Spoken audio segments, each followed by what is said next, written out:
Es la más cordial bienvenida a la ciudad de Santa Marta, la ciudad más antigua de América, que se caracteriza por su naturaleza diversa, llena de historia, llena de magia, permitiendo el reencuentro en el corazón del mundo. Este encuentro de la comunidad de estados latinoamericanos y del Caribe fortalecerá los vínculos birregionales, permitiendo consolidar una voz latinoamericana y caribeña unificada, que permita incidir en las grandes transformaciones globales con la Unión Europea en áreas clave como la transición energética, la autosuficiencia sanitaria, la integración comercial regional y la cooperación digital científica. Sin más preámbulos, le damos la palabra al señor presidente de la República de Colombia, Gustavo Petro Urrego. Gracias. Excelentísimo señor presidente del Consejo Europeo, Antonio Costa, y compañero. Excelentísimo presidente del Gobierno de España y compañero, Pedro Sánchez. Excelentísimo señor presidente de la República Federativa de Brasil, Luis Ignacio Lula da Silva, compañero. Estamos rodeados de compañeros y compañeras. Su Excelencia, alta representante de la Unión Europea para Asuntos Exteriores y Política de Seguridad, señora Kaja Kallas. Su Excelencia, Ministro de Relaciones Exteriores de la República Oriental del Uruguay, señor Mario Lubetkin. Su Excelencia, Subsecretario de Estado en Asuntos de Política Exterior, Coordinador Nacional en representación de la República de Honduras, señor Gerardo Torres Zelaya. Su Excelencia, Ministra de Relaciones Exteriores y Comercio Exterior de Jamaica, señora Kamina Johnson-Smith. Excelentísimas y excelentísimos presidentes, primeros ministros, jefes de Estado y de Gobierno de los países asistentes. Vicepresidenta de la República de Colombia, Francia Elena Márquez Mina. Honorables vicepresidentes, embajadoras, embajadores y representantes de los organismos internacionales acreditados ante el Gobierno de Colombia. Directora, jefe de despachos, ministras, ministros y funcionarios del Gobierno Nacional. Autoridades del Departamento del Magdalena, medios de comunicación, autoridades civiles del departamento e indígenas. Aquí hablamos de gobierno a gobierno en este mismo territorio. Los pueblos Cogi, Arsarios, Arhuacos, Cancuamo de la Sierra Nevada de Santa Marta. Medios de comunicación, a mi hija Antonella Petro, que está por ahí. Y en general a todas y todos quienes nos acompañan en esta ceremonia de instalación y apertura de la cuarta cumbre América Latina, el Caribe y la Unión Europea, CELAC, Unión Europea. Bien, no puedo hablar a nombre del conjunto de la CELAC, tiene unos estatutos que hacen que todo sea por consenso. Yo creo que deben ser cambiados, pero es un asunto que la CELAC debe acometer porque le quita operatividad, le quita capacidad. Nunca habrá unanimismo entre los pueblos del mundo y entre los gobiernos. Y cualquier gobierno en América Latina dentro de la CELAC puede decir no y no se hace. Lograr consensos relativos se vuelve absolutamente imprescindible para una organización como la CELAC. Ya será ella en sus asambleas quienes la decida, pero eso hace que yo hable también aquí a título de presidente de la República de Colombia y dé mis opiniones. Sobre esta experiencia estuve en la pasada cumbre en Bruselas, ya van 4, hay que hacer una evaluación, el mundo ha cambiado, siempre cambiará, la existencia es un fluir, dicen los indígenas de Colombia, y dice el maestro Heráclito y Hegel y muchos otros. Y en ese fluir, hoy tenemos que hacer análisis concretos de la situación en la que estamos. Indudablemente hay unas materias, le llamo comunes de acción, que Europa y América Latina y el Caribe pueden adelantar en la práctica, desarrollar. Estamos en un contexto difícil, todos lo sabemos. Cada gobierno tiene posiciones, creo que la mayoría de los gobiernos sabemos y hemos actuado en función de cómo reducir la barbarie que quisiera inundar al mundo. Hay una contradicción política entre el proyecto democrático que se levantó en Europa, que se levantó en América del Norte y que se levantó en América Latina. Quizás todos los pueblos en su historia, habría que hacer esas investigaciones, han tratado la idea de la democracia de una y otra manera en sus propias lenguas, en sus propios procesos. Pero en la historia reciente, contemporánea, lo cierto es que fue en Europa, en América del Norte y en América Latina y el Caribe, y sobre todo el Caribe, donde se empezó a levantar unas tesis escritas en idioma francés muchas veces, traídas clandestinamente como ideas en los barcos, pero que se fueron haciendo realidad no tanto en quienes gobernaban en ese entonces, hace 2 siglos y medio, estas regiones, sino en los pueblos que no eran occidentales y estaban subyugados aquí en estas tierras, en las islas del Caribe. Los pueblos negros, traídos a la fuerza del África en un episodio terrible, la esclavitud, del cual poco se ha escrito, entre otras cosas, poca consecuencia ha tenido un hecho tan nefasto en la historia humana, en la civilización humana, como esclavizar y tratar como objetos a unos seres en beneficio de otros. Por la diferencia, y así fue quedando como una especie de marca en la política, como una especie de subconsciente casi, por la diferencia en el color de la piel, de donde nació el racismo, de donde nació la idea de una raza superior, de donde nació entonces otra barbarie inmensa, los nazis, lo que ocurrió con ellos, etc. La democracia entonces aquí se hizo carne, cañón, fusil, pueblo, caballos, porque en ese entonces era así, cabalgando con la bandera de la libertad. Aquí en este mismo municipio se creó el primer palenque libre de América, en Santa Marta. Y cerca de aquí, en Cartagena, Bencos Biojó construyó casi que el primer estado libre en todo el territorio americano. Y apenas se planteó la palabra libertad, se planteó otro problema fundamental que va ligado a ella, que es el concepto de la democracia. Hablamos mucho de república, pero poco de democracia.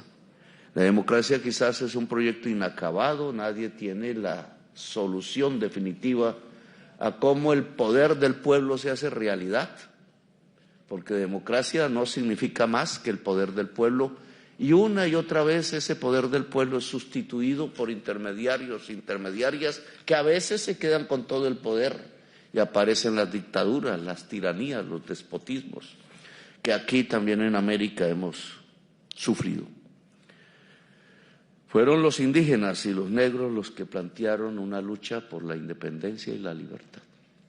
Y un proceso arrancó incompleto, indudablemente, por hacerse. El libertador Bolívar, que murió en esta ciudad, hay muchas historias sobre eso. El libertador, que era un emancipador, también incompleto, porque él murió con un esclavo al lado. Al parecer no le dieron agua, simplemente, en una hacienda aquí cerca. Se conmemora con un monumento fascista. Bolívar nunca hubiera sido fascista. Un arquitecto italiano lo trajo un presidente liberal en los años 30, hizo el monumento y lo hizo como hacían las construcciones en Italia en ese entonces, de Mussolini. Y nos dejó ese esperpento arquitectónico ahí que no se puede quitar, pero allí murió Bolívar incompleto. Y nos dejó un mensaje de unidad en América, él, y hay tema de discusión de esta declaración conjunta en uno de sus puntos. Él quería una unidad política latinoamericana. Difícil en ese momento, todo nacía, todo era nuevo. Cómo construir un parlamento, cómo construir partidos, él no quería. Cómo construir la palabra democracia cuando existía esclavitud, era el mismo planteamiento que se hacía en los Estados Unidos de Norteamérica. Cómo construir libertad si se tenía esclavos. Y llevó a los Estados Unidos a una guerra civil profunda y terrible, y a nosotros también, aquí en estas mismas tierras. La literatura de 100 años de soledad muestra la soledad de Colombia en su lucha incompleta y permanente por algo que ya ni sabe qué es, pero que en el fondo no es más sino alcanzar libertad y democracia.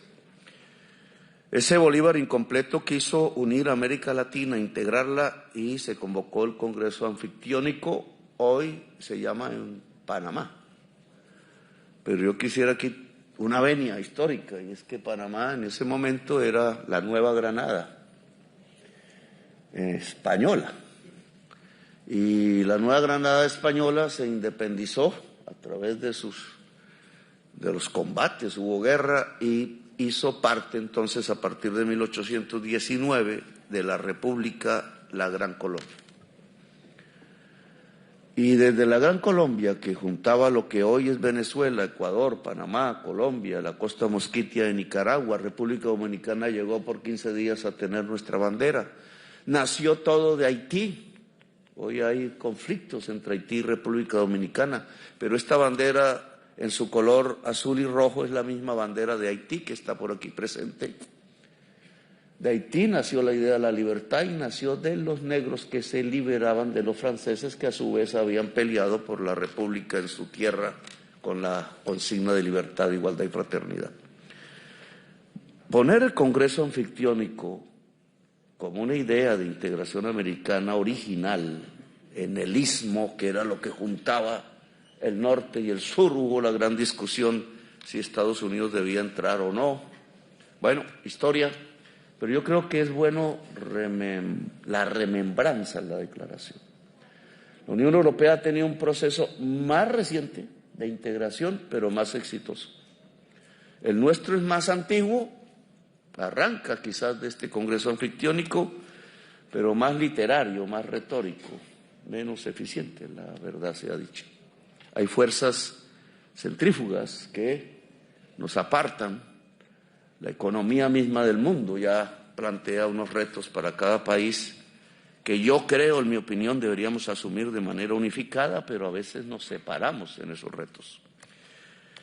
Finalmente hay dos procesos de integración, uno aquí en América Latina y el Caribe, que creo que hay que profundizar, y hay otro más desarrollado, también con problemas, discusiones en sus pueblos, en Europa. Y ambos se guían por la tesis de la libertad y la democracia. La pregunta ya no es cómo fue en el pasado, sino cómo es hoy. ¿A qué se refiere la libertad hoy? ¿A qué se refiere la democracia hoy? Cuando caen bombas en Gaza. Y aún hoy caen bombas. Y un pueblo ha sido masacrado. Y ahora caen misiles en el Caribe. Los mismos, la misma fabricación de los que caen en Gaza, caen aquí sobre personas pobres todas. En esta ciudad murió uno. Ayer visité su familia, el señor Alejandro Carranza, de padre pescador, el pescador, experto en manejar lanchas, quizás contratado, quizás no sabemos, pero murió por un misil en las aguas del Mar Caribe. La sangre tiñó el azul. Y visité a su familia para constatar, porque lo acusaron y su muerte está bajo la tesis de que es un narcoterrorista, nuevo concepto. Y la familia vive sin techo, aislada en el barrio más pobre de Santa Marta. Su hija quedó sin universidad, era su ansia. Quizás el padre, desesperado por darle una universidad a su hija, hizo algo que no debió ser, pero jamás esa familia, ni su padre, ni sus hijos, ni él, podrían ser calificados como narcoterroristas. Y a la luz de los tratados que nosotros hemos firmado, a la luz también de la democracia y la libertad en el mundo, pues ha sido simplemente asesinado. Una ejecución extrajudicial, ya son decenas en este mar que es hoy la casa que nos acoge. Ese es el mundo de hoy. ¿Qué hacemos con esta reunión en el mundo de hoy, en medio de los misiles? Y aunque cada uno aquí, como representante de su gobierno, gobiernos tienen posiciones diferentes, lo sé, creo que deberíamos ser conscientes que en el mundo de hoy, donde avanza la barbarie, allá en el Medio Oriente, allá en Ucrania y Rusia, allá aquí en el Caribe, donde nació para América la palabra libertad, la palabra democracia, la palabra poder popular, el palenque, que era poder popular, lo que tenemos es que ser faro, en mi opinión, luz. Siglo de las luces, decían de Europa, pero el siglo de las luces europeo fue también caribeño. Hay hermosos libros de literatura. Nosotros somos buenos poetas. Alejo Carpentier tiene una novela que se llama El siglo de las luces, que muestra cómo ese mundo de las luces, que no es más que la linterna de Diógenes de Grecia, pero traída al presente, se creó en el Caribe de una manera diferente. El siglo de las luces caribeño trajo independencia para América, al norte, al sur y al centro. Este es un mar de la revolución democrática, sobre el cual están cayendo los misiles. Entonces, ¿cómo podemos ser faro aquí encontrándonos europeos y latinoamericanos y caribeños? Faro del mundo, sin caer en la tesis de que somos superiores, sin caer en la tesis que entonces somos para dominar, somos para dialogar. Si hay una característica especial del pueblo latinoamericano, es que por tener todas las sangres del mundo en sus venas, puede hablar con el mundo. Puede hablar sin problema con el mundo. Podemos bailar, sea en Arabia, sea en África, sea en Asia, sea en Europa, sea aquí, y bailamos. Y el baile, como vimos anoche, es una danza con las estrellas y con el otro y la otra, con la diferencia. Podemos aquí ser diferentes y entendernos, aunque a veces nos matamos entre nosotros mismos. Colombia ha sido un ejemplo de cómo puede salir de una violencia y entrar consecutivamente a otra, pero desde esta instancia lo que yo propongo, y no me alargo porque sé que se nos agota el tiempo, este café que hacen los indígenas, el chocolate, cacao, nuestros productos, no son mercancías prioridad. Las mercancías son para la vida. La prioridad es la vida. La Sierra Nevada, como dicen los indígenas aquí, es el corazón del mundo. No estamos haciendo literatura, es verdad. Cuarto país en atraer las especies de animales nómadas del planeta es porque hay una energía aquí.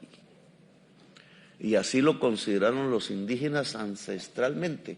Por eso la lucha contra España, apenas llegó España a ser esta ciudad de Santa Marta, duró un siglo, no escrita en la historia, un siglo de resistencia indígena. Por eso se subieron a las montañas para preservar un pensamiento. Y ese pensamiento que aquí se expresa no es más que cuidaron el corazón del mundo. Cuidar el corazón del mundo, si aquí esto cae, se destruye el mundo. Es la tesis de los pueblos indígenas que viven aquí. Y por eso quise que este lugar fuese el centro de esta reunión. Porque aquí, en el corazón del mundo, tenemos que cuidar el mundo, en su naturaleza, en su vida, en la coexistencia de los seres humanos. La bandera sigue siendo la misma, una humanidad libre y una democracia global que permita nuestras diferencias de todo tipo, que son nuestra riqueza. Una humanidad unánime es una humanidad muerta. ¿Cómo lograrlo en paz? ¿Cómo pacificar lo que hoy es guerra, tormenta? ¿Cómo contener las fuerzas que están desatando la barbarie? ¿Cómo hacer realidad la democracia en el mundo? No como una fórmula única que un país exporta, sino como una construcción colectiva de diálogo de civilizaciones. Aquí hay un diálogo de civilizaciones y puede ser ejemplo para el mundo Se encontraron dos civilizaciones con sangre, a espada y flecha, durante un siglo aquí, matándose mutuamente. Ahora nos encontramos en paz. Dos civilizaciones diferentes, varias civilizaciones diferentes. Es posible una humanidad en la diferencia. Por eso quiero que la cumbre CELAC-Unión Europea, es mi deseo, sea un faro de luz en medio de la barbarie y pueda decirle al mundo que encontrarnos, que dialogar entre varios, que una democracia global y que una humanidad libre es posible ahora, aún cuando la barbarie avanza y asesina gentes. Gracias, muy amables, por haberme escuchado.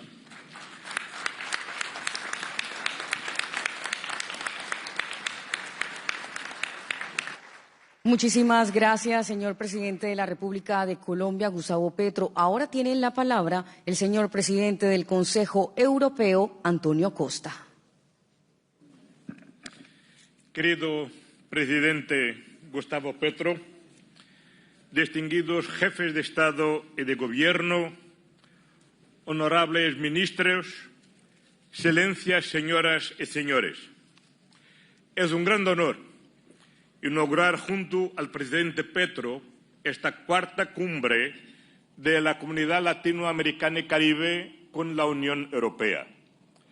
Agradezco al presidente Petro y a Colombia por acoger esta cumbre en esta hermosa ciudad de Santa Marta.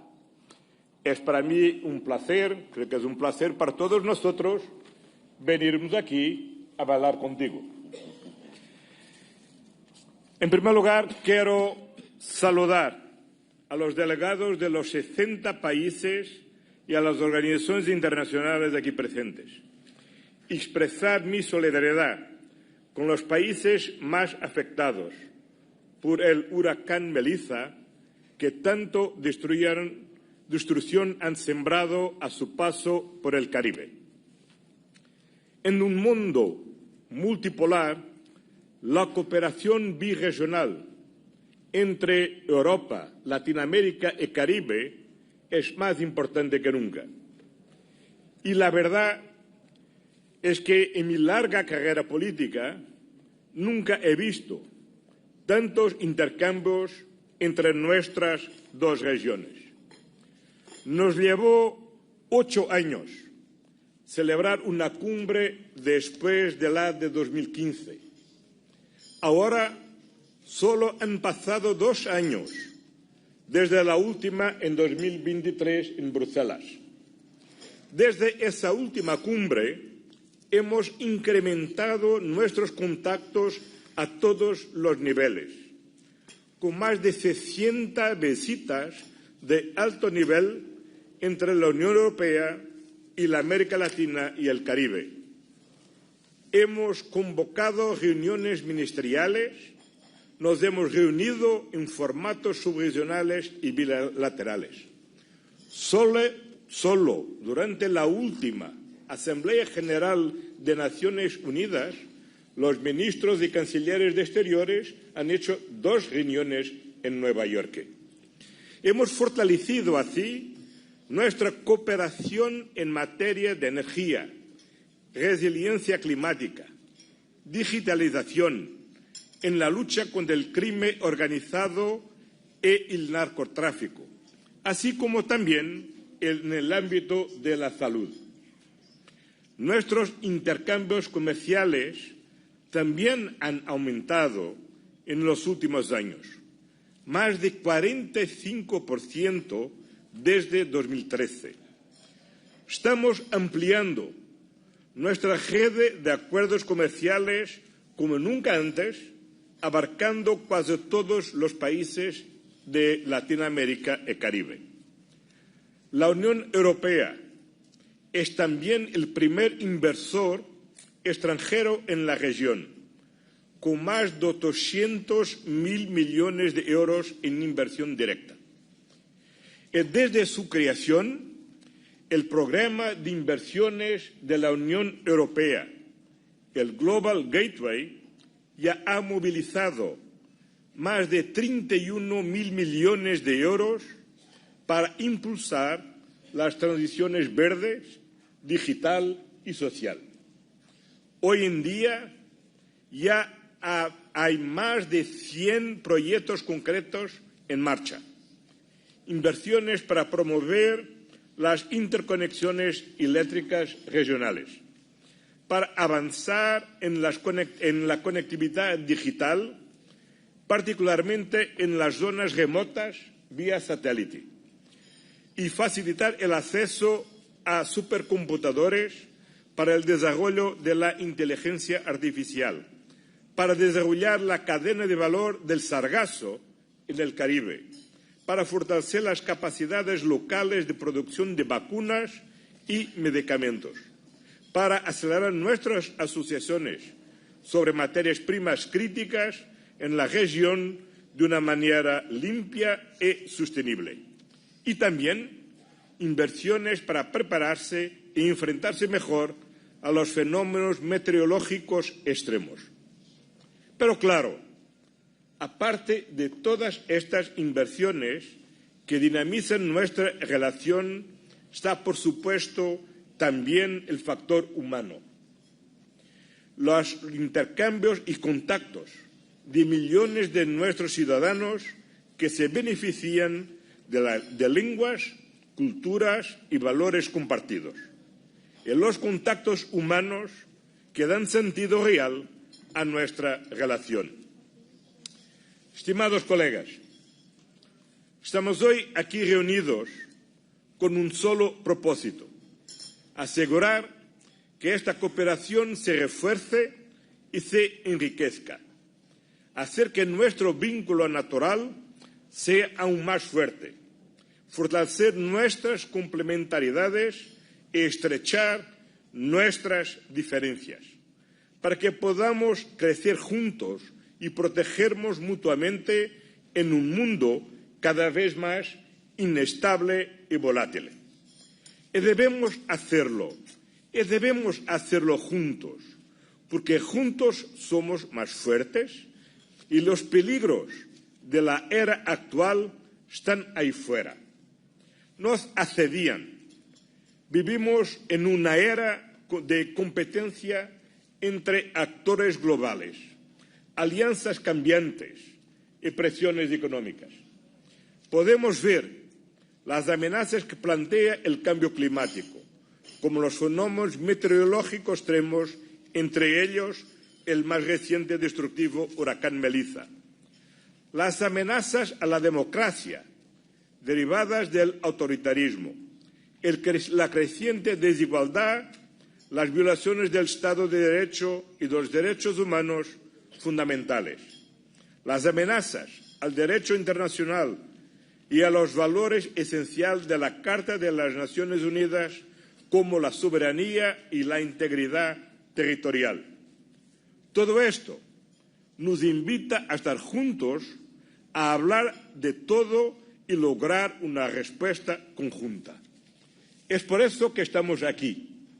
Y quiero agradecer a nuestros equipos que han trabajado muy duro a lo largo de las últimas semanas para que juntos aquí 60 diferentes países con muy diversas posiciones ideológicas habemos logrado una posición común sobre temas críticos de la actualidad mundial.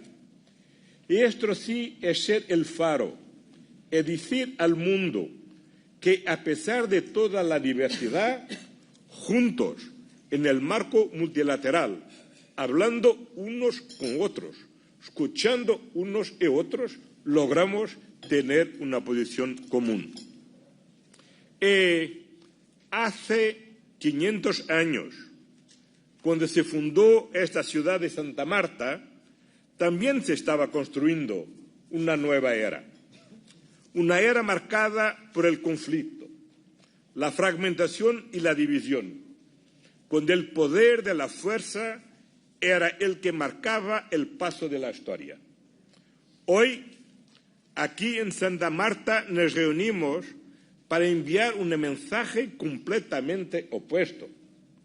Elegimos el diálogo, no la división. Elegimos la cooperación, no la confrontación.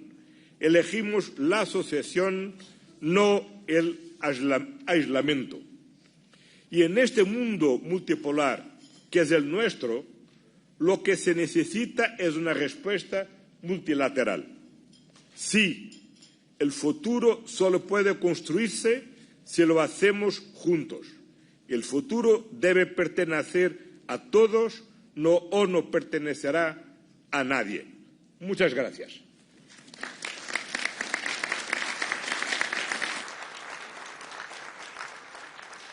Muchísimas gracias, señor presidente Antonio Costa. A continuación interviene el señor ministro de Relaciones Exteriores de Uruguay, Mario Lubetkin. Señor presidente de Colombia, Gustavo Petro, señor presidente del Consejo de Europa, Antonio Costa, señoras y señores presidentes, primeros ministros, vicepresidentes, cancilleres, representantes de organismos internacionales, señoras, señores, amigos todos. Quiero transmitir las felicitaciones del presidente de Uruguay, Yamandu Orsi, a la hermana República de Colombia por la organización de esta exitosa, podemos llamarlo sin duda, Cumbre CELAC-Unión Europea en esta maravillosa ciudad en la que nos encontramos de Santa Marta. Agradezco a los copresidentes de esta convocatoria por la celebración, a pesar de todo lo que está ocurriendo en nuestro alrededor, de esta nueva reunión birregional que en síntesis es una señal clara de nuestro compromiso político conjunto, una señal precisa para nuestras dos regiones y, por qué no, para el mundo todo. En el 2023, en Bruselas, CELAC y la Unión Europea retomaron un proceso que había estado interrumpido por demasiado tiempo. Por ello, destaco la dinámica bienal que hemos retomado para generar tracción y continuidad en esta relación birregional tan importante. La regularidad del diálogo es esencial para que construyamos confianza política, previsibilidad y, sobre todo, resultados concretos. Europa y América Latina y el Caribe son dos regiones unidas por la historia, por convicciones democráticas y por una visión humanista del desarrollo. Nos une también una visión muy similar de cómo el sistema internacional debería funcionar, un sistema multilateral basado en reglas que se cumplan, un mundo en el que el derecho internacional y los principios de la Carta de Naciones Unidas se respeten, así como una visión similar de cómo alcanzar sociedades más justas, más democráticas, más libres, más pacifistas, más inclusivas, donde los derechos humanos y las libertades fundamentales estén disponibles para cada uno de los habitantes de nuestras naciones. En este momento tan complejo en el que los conflictos internacionales aumentan, el multilateralismo se erosiona, las fracturas políticas y sociales se ensanchan, que los estados de América Latina y el Caribe y los estados que integran a la Unión Europea se unan para pasar un mensaje claro, creo que constituye una posibilidad y una oportunidad única que tenemos la obligación de no dejar pasar.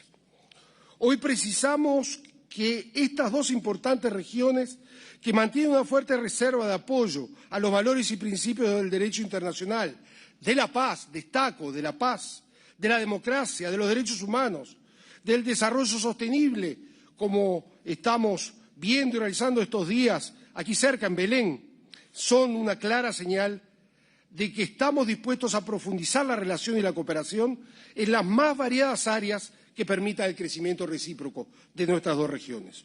Uruguay, como integrante de la CELAC y miembro de la Troika, se encuentran profundamente comprometidos con el éxito de esta cumbre, la consolidación de esta asociación birregional para dar seguimiento a los acuerdos alcanzados y asegurar la continuidad del proceso hacia un futuro mejor para todos nosotros.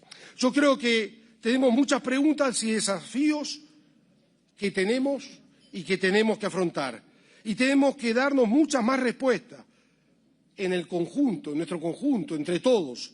Y por eso la importancia de este diálogo, que es finalmente la forma en que podemos aportar para el bien de nuestras sociedades. Hacia allí creo que debemos caminar. Muchas gracias.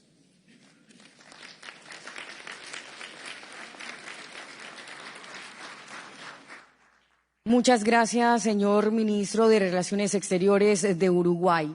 Seguidamente escucharemos a la alta representante de la Unión para Asuntos Exteriores y Política de la Comisión Europea, señora Kaja Kallas.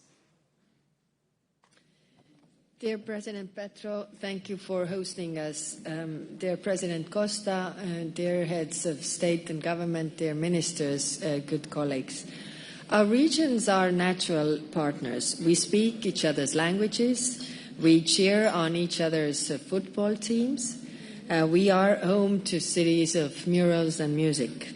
But most importantly, we share the set of common values. A belief in democracy, commitment to the rules-based international order, and respect of the international law.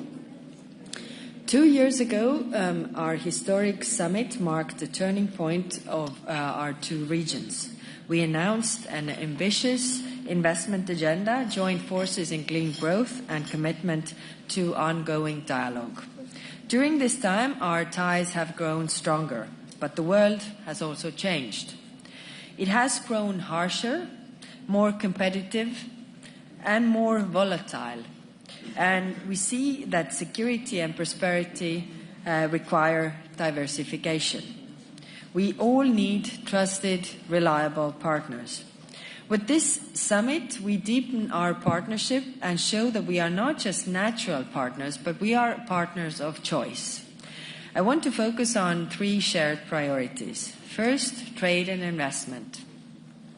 Our two regions are connected by a dense network of trade agreements. In 2023, 410 billion euro of goods and services flowed between our two regions. The European Union is the largest investor in our region, in your region. At the same time, around the world, we see a turn inward towards isolationism. But we cannot close ourselves up. On the contrary, in these times, we need to open ourselves to others. European position is very clear. We will remain a stable, predictable, and principled trade partner for CELAC. We are proud of our strong network of agreements. We are working to finalize the agreement with Mercosur and update our agreement with Mexico. And we are expanding our investments because these partnerships benefit us both. Take critical raw materials, for example. We are committed to building value chains that are truly local. This creates jobs locally. The Global Gateway program is at the heart of our investment strategy. 2 years ago, we committed 45 billion euro to this region by 2027. And we have already mobilized 31 billion euro in the last 3 years. Over 100 projects are underway. From green hydrogen in Brazil to sargassum in the Caribbean to sustainable transport in Costa Rica. We are also doubling down on the digital transition. 2 years ago, we launched the EU LAC Digital Alliance to expand connectivity across the region. But we know there is still more to do. That is why Europe will expand our support for shared satellite infrastructure so that every community, no matter how remote, can get online, and so that you control your digital sovereignty. But the ability to succeed in the digital economy depends on computing power. You cannot compete if you cannot compute. So I can announce today a new EU LAC supercomputing network. This is a shared network of resources and investments across our two regions.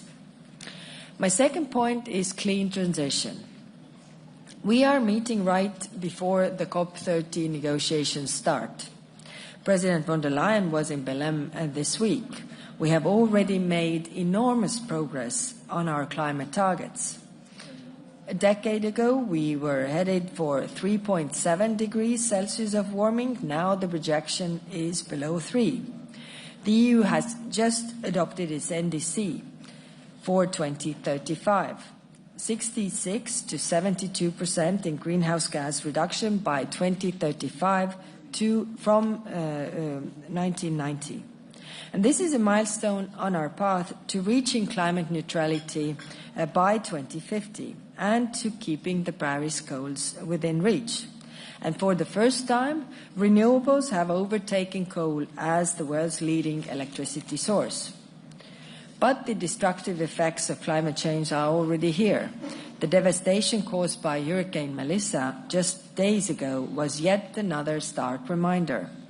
Europe joined emergency efforts, sending essentials like water, shelter, and medical supplies. But we must also address the root cause and accelerate our efforts against climate change. Latin America and the Caribbean are setting the pace. Your solar and wind resources are amongst the strongest in the world.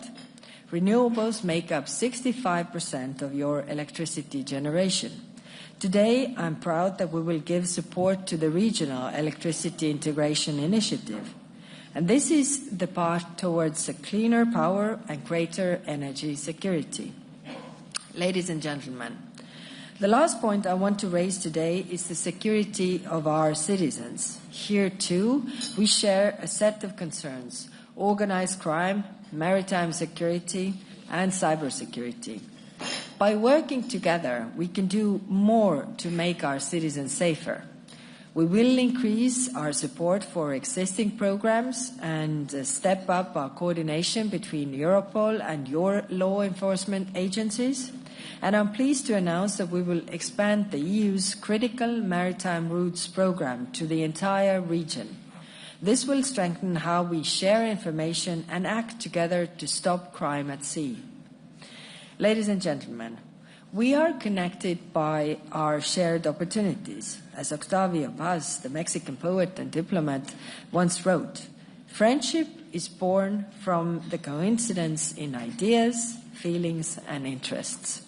And indeed, this is our moment to turn interest into greater progress and build greater friendships. Thank you.